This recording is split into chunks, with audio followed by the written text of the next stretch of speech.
We all feel critical of ourselves sometimes. The thought that maybe we're not capable of achieving what we want, or that something we've created is not quite good enough.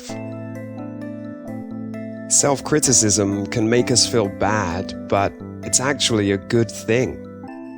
In its most useful form, it's a guide that keeps us on the right path. We need a way to judge the effectiveness of our own actions, and that's the job that self-criticism does for us. Can you imagine your life with no way of knowing if anything you did was any good or not? If you were one of those people on TV talent shows who seemingly have no idea how untalented they sadly are. But self-criticism can often have a much less useful side. A side that, instead of helping us make the right choices, can unduly paralyze us with fear and doubt over our own abilities.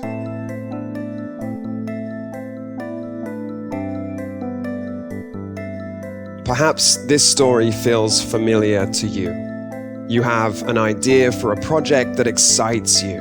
Maybe you want to write a book or a play or start an art project or your own business.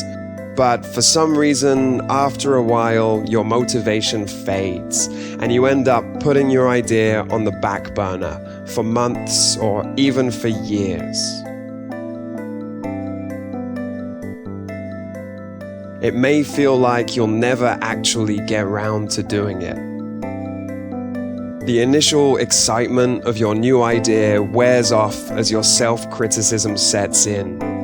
I'm not good enough, you might find yourself thinking. You look at all those professionals doing what you want to do, only so much better than you can ever hope to manage. How arrogant, you might think, to presume that you ever had what it takes to achieve such lofty goals. So why does our brain do this to us? Why does it sabotage us with negative thoughts even before our plans might get off the ground? Our brain has these mechanisms of self-criticism and doubt built into it to protect us from upset, regret, and the embarrassment of overreaching. To stop us from being one of those people on TV talent shows.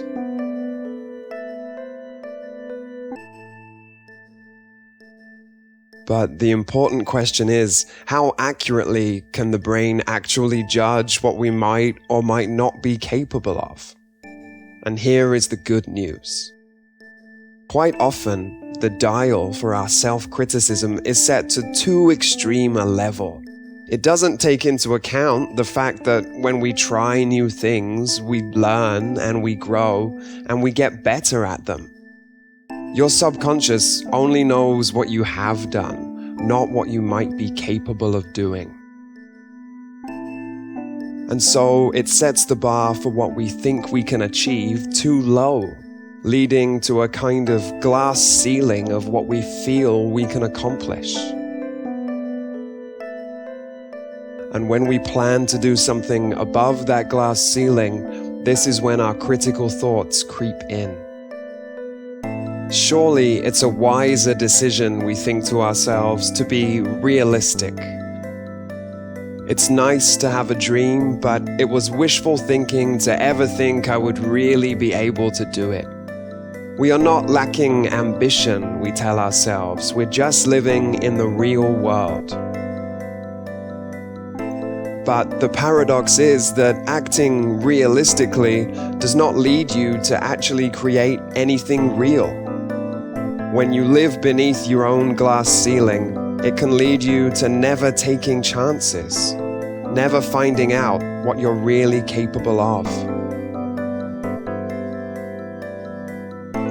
And so, if we want to achieve something real, something meaningful to us, it might be important to sometimes act in a way that we might consider unrealistic.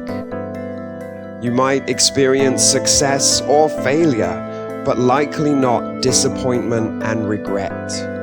Those emotions come from not having taken the chance in the first place.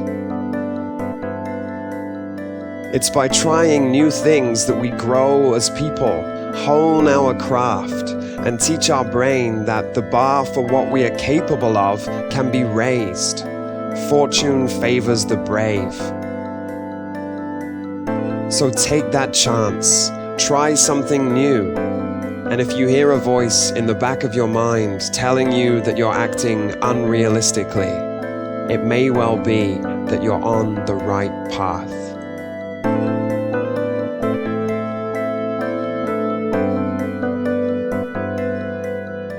If you enjoyed this video from Life, please like and subscribe. It helps us to reach more people and make more videos.